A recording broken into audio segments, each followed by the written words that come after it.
Bienvenidos de nuevo a El Relator Oscuro. En nuestro último viaje a través de los laberintos más sombríos de la justicia panameña, exploramos 7 casos que sacudieron al país hasta sus cimientos. Pero como muchos de ustedes notaron y nos hicieron saber en los comentarios, dejamos una historia pendiente, una deuda. No fue un olvido, sino una decisión deliberada, porque la brutalidad de este caso merecía su propio y oscuro capítulo. Hoy saldamos esa deuda. Volvemos a la provincia de Colón, un lugar de paradojas extremas, donde una inmensa fortuna portuaria convive con la más profunda desesperanza. Viajaremos al epicentro del horror para contar la historia que faltaba: la masacre del búnker de Espinar. La crónica de 13 jóvenes que solo buscaban un día de alegría y encontraron el infierno.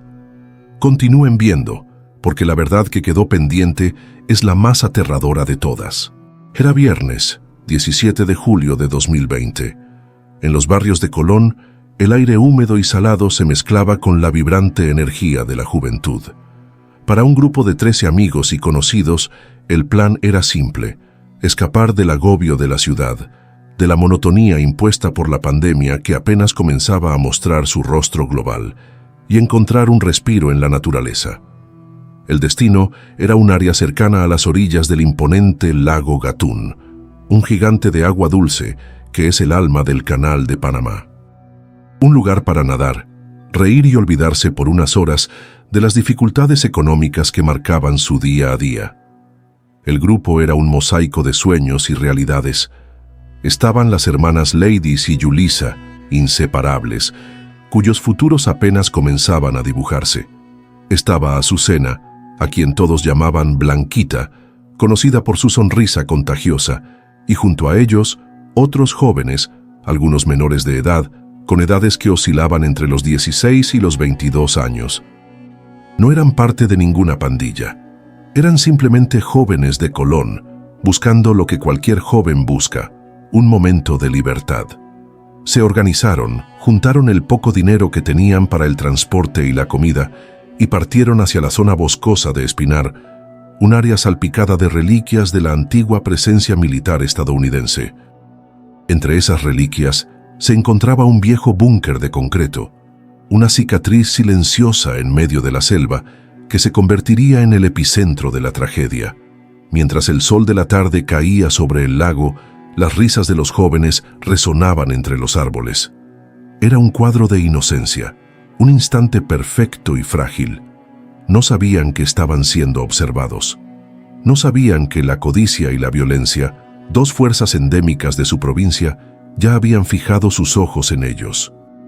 La promesa de un día feliz estaba a punto de disolverse en una pesadilla de la que no todos despertarían. Para entender la brutalidad de lo que sucedió esa tarde, es crucial entender Colón. Esta no es una provincia cualquiera, es un motor fundamental de la economía panameña. Alberga la zona libre de Colón, un emporio comercial que genera un volumen de importaciones y exportaciones que se cuenta en miles de millones de dólares. Sus puertos en el Atlántico son una pieza clave en el ajedrez del comercio mundial. Por sus aguas y sus muelles pasa una riqueza deslumbrante, un flujo constante de mercancías y capital. Viendo los números, uno podría pensar que sus habitantes viven en la prosperidad. Pero la realidad, una vez que te alejas de las grúas y los contenedores, es dramáticamente diferente. Colón es un estudio de contrastes salvajes. Es una de las regiones con los índices de pobreza y desempleo más altos de todo Panamá. Edificios históricos, de una belleza arquitectónica sobrecogedora, se desmoronan en el abandono. La infraestructura pública es precaria y las oportunidades para los jóvenes son dolorosamente escasas. Esta brecha entre la fortuna que se mueve a su alrededor y la pobreza que se vive en sus calles ha creado un profundo resentimiento y una fractura social. Este abandono ha sido el caldo de cultivo perfecto para la violencia. Colón concentra casi el 20% de las pandillas judicializadas del país. Sus barrios son a menudo campos de batalla por el control territorial, disputas ligadas al narcotráfico y ajustes de cuentas. La violencia no es una anomalía, es una presencia constante, una sombra que se cierne sobre la vida cotidiana. Los homicidios y la violencia doméstica son los delitos que encabezan las estadísticas, y el sonido de los disparos es una banda sonora demasiado familiar.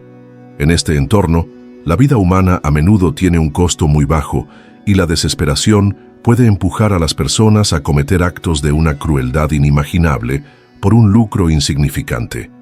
Era en este preciso escenario, de opulencia y miseria, donde el destino de los 13 jóvenes estaba a punto de sellarse.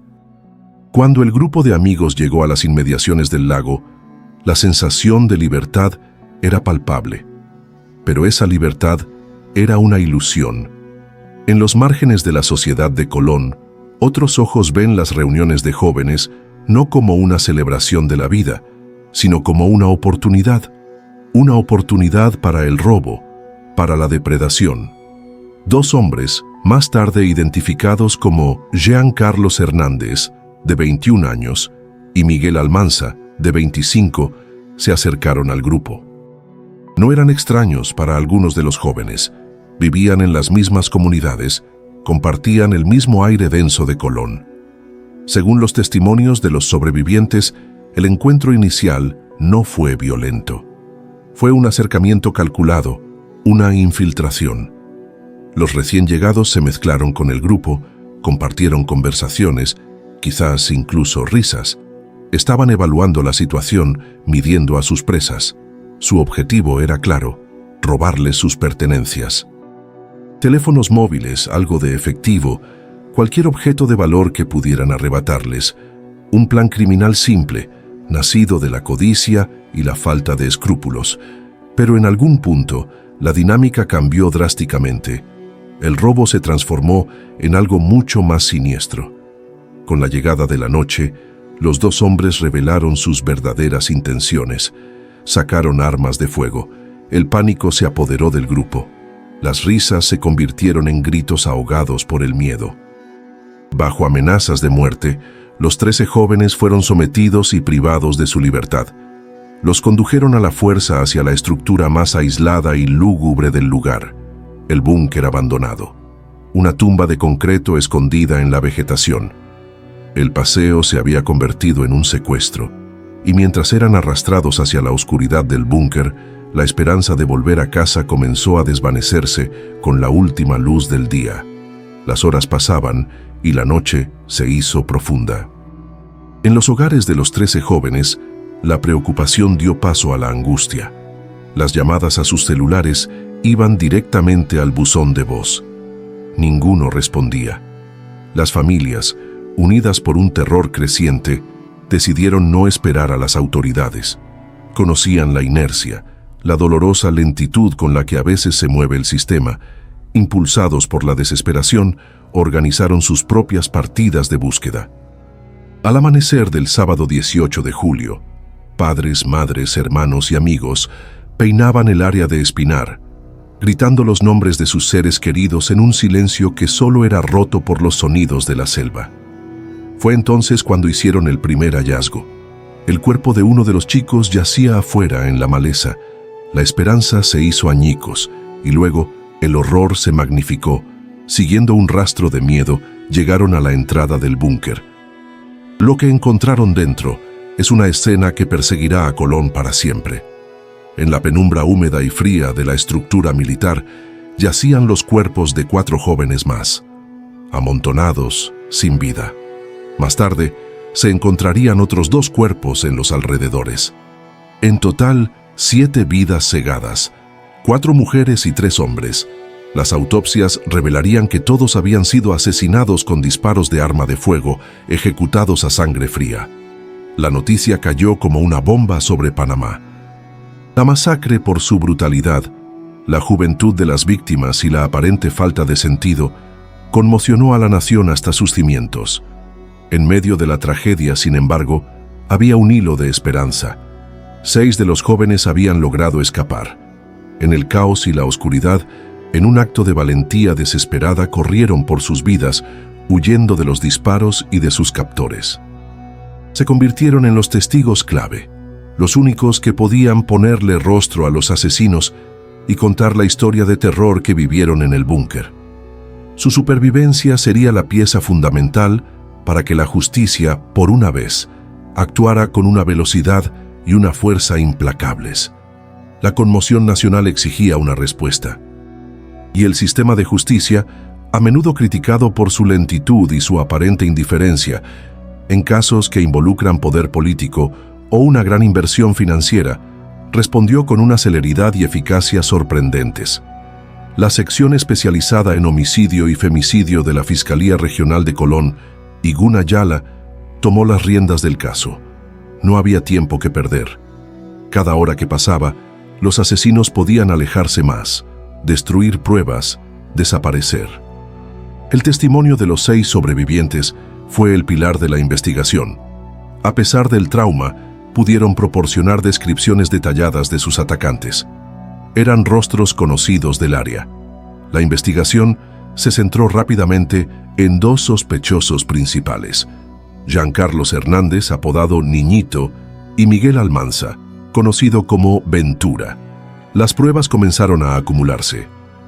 La ciencia forense, el análisis de la escena del crimen y la inteligencia policial trabajaron en conjunto, tejiendo una red irrefutable alrededor de los sospechosos. La cacería fue intensa. Las autoridades sabían que no solo se enfrentaban a un doble homicida, sino que la presión de toda una sociedad recaía sobre sus hombros. La captura de ambos se produjo en un tiempo relativamente corto, un logro notable que contrastaba fuertemente con la impunidad que a menudo plaga otros tipos de crímenes.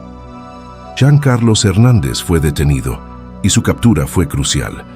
Al verse acorralado por las pruebas y quizás enfrentando la perspectiva de pasar el resto de su vida en prisión, comenzó a colaborar con las autoridades. Su confesión y su testimonio solidificaron el caso contra su cómplice y ayudaron a pintar el cuadro completo de lo que sucedió en esa noche fatal. La maquinaria judicial se había activado y ahora se dirigía con toda su fuerza hacia un juicio que el país entero esperaba. El proceso judicial avanzó a una velocidad inusitada. Menos de 1 año y medio después de la masacre, una eternidad para las familias de las víctimas, pero un parpadeo en tiempo judicial, Giancarlos Hernández y Miguel Almanza enfrentaron a un tribunal de juicio. El 15 de diciembre de 2021, el martillo de la justicia cayó con una fuerza contundente. Ambos fueron declarados culpables de todos los cargos: homicidio doloso agravado, femicidio, robo agravado y privación de libertad. Unos días después, el 29 de diciembre, se dictaron las sentencias. Miguel Almanza, considerado el principal instigador, recibió la pena máxima contemplada en la legislación panameña: 50 años de prisión. Una sentencia sin concesiones, un reflejo de la brutalidad de sus actos.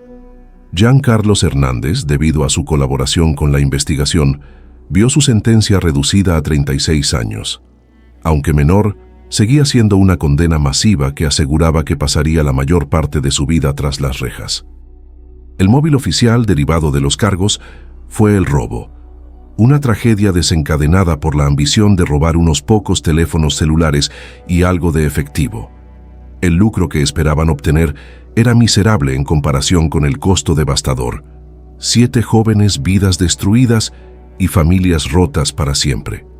La masacre del búnker se convirtió en un sombrío recordatorio de cómo la violencia endémica y la desesperación económica en Colón pueden crear monstruos capaces de asesinar por casi nada. La eficacia de la justicia en este caso fue celebrada por muchos como una victoria.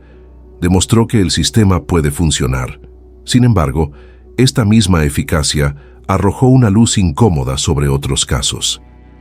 ¿Por qué la justicia fue tan rápida y severa aquí, mientras que en escándalos de corrupción que involucran a figuras poderosas y el desvío de una inmensa riqueza pública, los procesos se estancan y la impunidad parece ser la norma?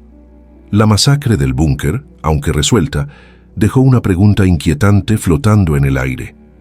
¿Existe en Panamá una justicia para los pobres y otra para los ricos? La historia de la masacre del búnker de Colón es la crónica de una herida profunda en el alma de Panamá. Es la historia de 7 futuros robados por una violencia sin sentido, nacida de la desigualdad y el abandono.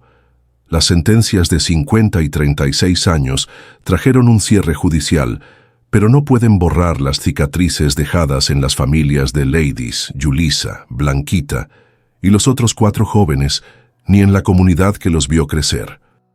Este caso nos obliga a mirar más allá de los titulares y a confrontar la dolorosa paradoja de Colón, una tierra de una fortuna inmensa que no logra cuidar a sus propios hijos. La rápida respuesta del sistema judicial es un faro de esperanza, pero también un espejo que refleja la selectividad con la que a veces opera la justicia. Nos recuerda que la verdadera lucha no es solo contra los criminales, sino contra las condiciones que los crean. Las ruinas del búnker en Espinar permanecerán como un monumento silencioso a la inocencia perdida, un recordatorio de que la paz es frágil y que la sombra de la violencia siempre acecha donde la esperanza es escasa.